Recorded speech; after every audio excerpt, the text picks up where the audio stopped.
Hello, everyone. This is our first audio interview, and we have a guest with us, and he is our first guest. Our guest is a very talented person, and he is a classic guitarist and a photographer, and also an artist. Our guest is Maan Salha. How are you? I'm fine, thank you. How are you? How you doing? I'm alright, could be worse. Okay, so let's start with the questions. So you are a Lebanese English, is that right? Yes, I'm originally a Lebanese man. I lived in England for 5 years. I practically became an Englishman, as you can say. I still have the Lebanese passport and everything. I have yet to obtain my right to say, or my English passport and citizenship, because I lost that. I didn't renew it, sadly, but that's basically more or less it. So you have a Lebanese passport and English passport, right? Okay. I had an English citizenship, but I lost that because I didn't renew it. Okay. So you have a British nationality, right? Not entirely, you can say. It's still in the mix. I have yet to obtain it again. Alright, no problem. Let's start with the serious questions about what you do and all that. Okay, so can you talk a little bit about yourself? More like, why did you enter this music world, or what triggers your passion? A lot of things trigger my passion. I'm a classical composer and guitarist. I used to play the piano, but the piano didn't love me, so I had to let her go. I picked up the guitar. I don't remember when, but I picked up the guitar and it felt very right in my hands. My father plays the classical guitar as well, so like father, like son. Composition, I've been doing it for years. One day I was sitting down with my father having lunch, and suddenly I hear this ringing in my head, and it was a rhythmic ringing. This is before my unilateral deafness. I'm deaf in my right ear. And I start to hear a loud thumping, and I start to hear a chorus of violins, cellos, and violas. Okay. I also started to hear a few viola da gambas, which is a fretted instrument. A couple of dozen flutes, 17 bassoons, 12 horns, French horns, and a harpsichord, which is a stringed instrument with a keyboard, or played by the keyboard. You can say it's the ancestor, the grandfather of the piano. And I see. I started composing a long time ago, and my first piece I composed was my first symphony in A major. Your first composer is My first composition or compositional piece is my first symphony in A major, which has 3 movements, or consists of 3 movements. Okay, 3 movements. And what are these movements? Well, movement in music is a part of the musical piece itself. The thing is, a movement is in music, or a movement in a piece is the part of that piece. So let's say Beethoven's 5th symphony in C minor, or in C minor sharp. I forgot. It's in C. That is compiled of 4 movements. Okay. Or 4 parts. Okay, so let's move on. All right. Who is your favorite musician in the 20th century or whatever century? Who inspired you? Are you talking about a certain specific time or any time? Any time or specific time, it doesn't matter. Okay, well, my musical hero of all time, and I believe this individual is the master of all music, is Ludwig van Beethoven, born on the 16th of December 1770. He died on the 26th of March 1827. He is my musical hero. I look up to him, and no one beats him musically. Definitely, he's Beethoven, of course. Definitely, I agree with you. Okay, what is the achievement that you are so proud of? Like you just say to yourself, "Oh my God, I can't believe I did that." I try not to be proud of anything, as pride is something that blinds us. In essence, I mean, some people use their pride, of course, respectfully, to elevate, and that's understandable because pride for certain things is okay, but I try not over pride, yeah. Even though, I mean, I don't use pride, nor do I look onto my achievements. I am merely an artist, nothing more. Okay, good that you are really a modest person. That's very good. Actually, that's what makes you an artist, definitely. I try to be. So I still have a long way to go. So. Okay. So we talked about your music and how you like music. What's your? I mean, you also have another passion like photography. I've seen your photos and they're pretty good. So talk about this more.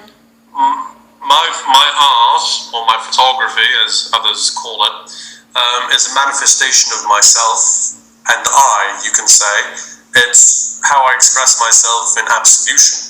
Now, I've been shooting, or I've been photographing since I was God knows how old. I don't really remember, it's been years. And, I learned by myself, and in essence, and I learned from others as well. And I kept reading about techniques, and I kept applying my own techniques. I have my own signature style, as you've seen before. And that's basically more or less it. That's all I do. Okay, good. It sounds like that's pretty awesome.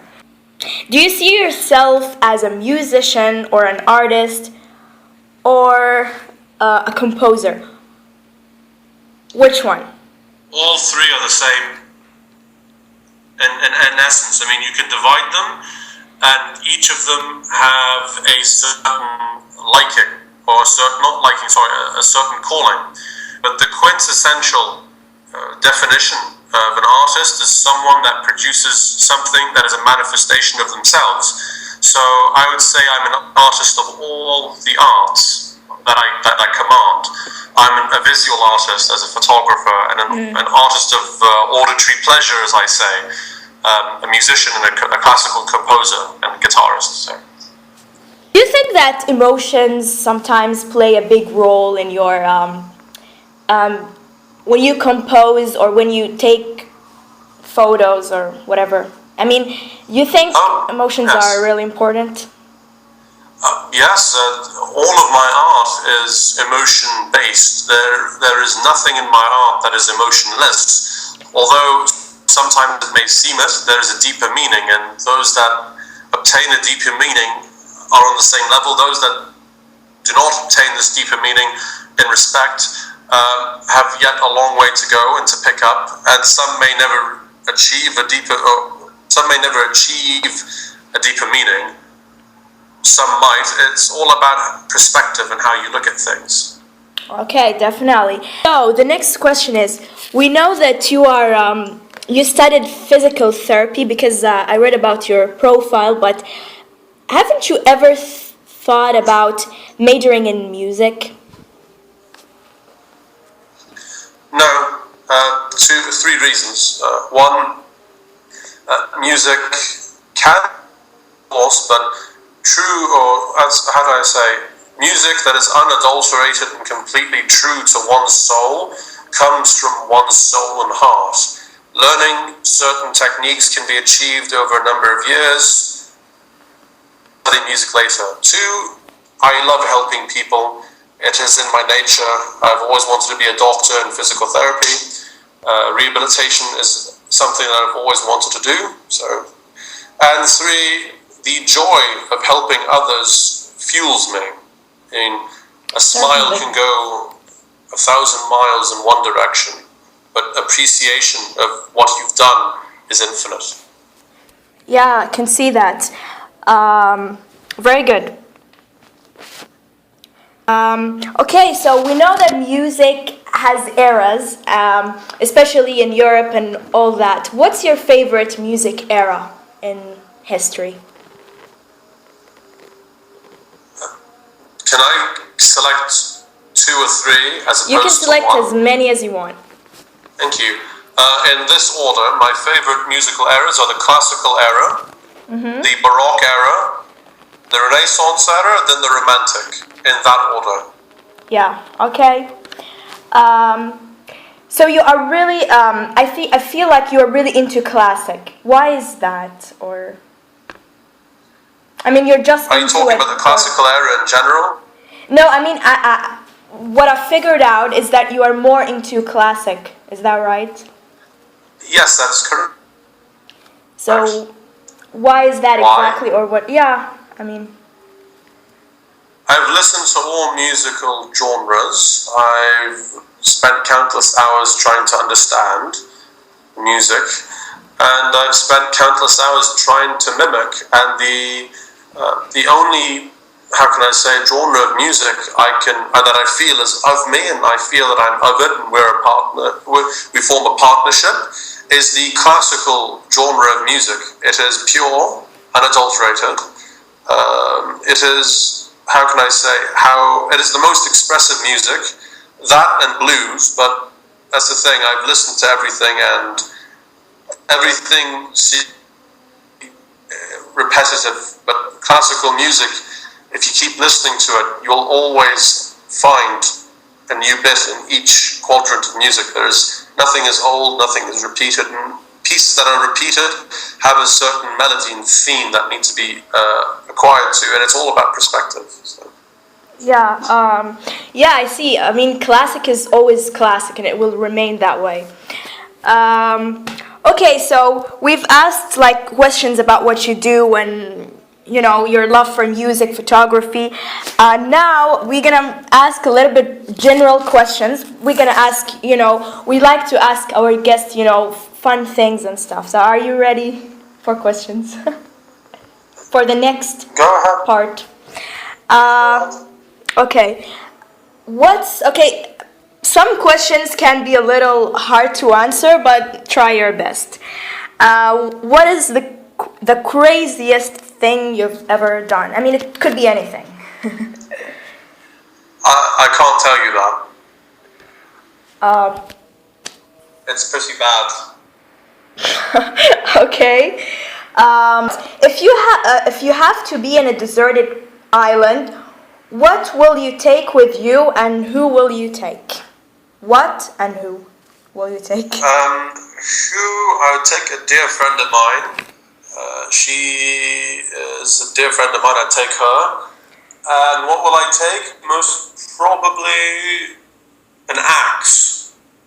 An axe. Interesting. And why is that? To kill an animal? Well, sorry, I have to say this. Yeah, so I can eat, so I can chop if I can chop wood if there's any. Start a fire. You can do a lot with an axe. Yeah, actually, it's a smart choice.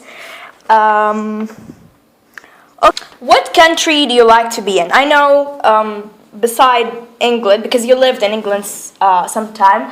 What country do you like to be in? Spain. Spain. Yeah, I mean, elaborate.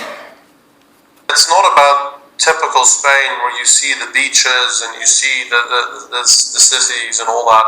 It's about the beautiful hillsides of Spain and the countryside. I'd like nothing more than to live in a small Spanish town, just a few clicks away from a city, a major city. I'd like to build my own cottage in the hills and live in peace. So you like the very, I wouldn't say old, but the very basic life, like living in a cottage near the nature. You're not an urban kind of guy. was born in a city, and I was practically raised in a city. No, I'm saying you are. I know. Yeah. I know. I'm telling you, I was born and raised in a city, so I've been acquainted with city life, and I got used to it, and I hate it. When I went to England, I lived in a small town in the south of the Isle of Wight, which is a southern island from England. It's the most southern point. It's one of the most southern points in England, and it was a very peaceful town. And I'd usually, on small holidays, when everyone went back home and I couldn't travel back to Saudi Arabia, I would live on a farm. And that life was beautiful and peaceful, and I loved it. And I would like to live the rest of my days like that. Wow, very nice. Okay, something people really like about you in your persona or... I don't know, I'd have to ask them. Okay, so you don't have an answer. No, I don't. Are you a negative person or a positive person? I see things the way they are. I try my best to follow my faith, which is Islam. And I try my best to follow the rules that are in the Quran as they are the truth and they make perfect sense. If anything is negative, it's my aspect on a lot of things. I take that negativity and I channel it into my hands, and I pick up my guitar and I start composing. The most beautiful music was made out of despair and sadness, but then again, Mozart, Wolfgang Amadeus Mozart proved that wrong by composing many pieces using his childish and charming nature, and he was happy at the time. Okay. So I think that's it. We're gonna wrap up now. Thank you so much for being with us today, because you're such an inspiring person, and it was a pleasure meeting with you. And thank you for giving us your time. Thank you very much. You're welcome. Thank you for listening, everyone. Maan Salha was with us, and see you soon for more audio interviews. Bye.